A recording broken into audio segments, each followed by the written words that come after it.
La grădina zoologică din capitală, primăvara, se numără puii de cangur. De mai bine de o lună, familia mamiferilor s-a mărit cu 3 membri. Deși sunt încă foarte mici, puii scot deja capul din marsupiul mamei și se bucură de soarele de afară.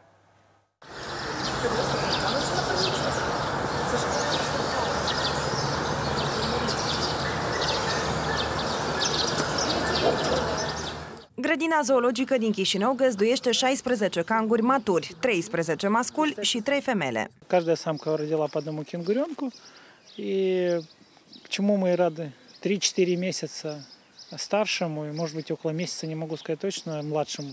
Îngrijitorii susțin că această specie de canguri nu are nevoie de îngrijiri speciale, întrucât s-au adaptat foarte bine la temperaturile din țara noastră, dar și la mâncarea de aici.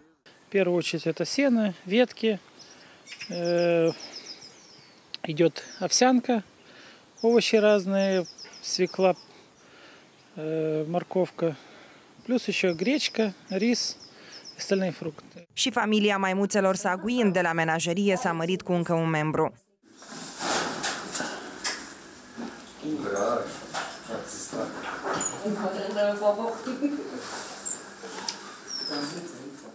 23 февраля было пополнение. У нас родился маленький игрунок. Это игрунка обыкновенная.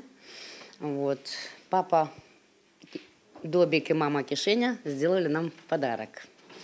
Но уже малый подрос, уже начинает сам бегать, кушать уже начинает потихонечку самостоятельно.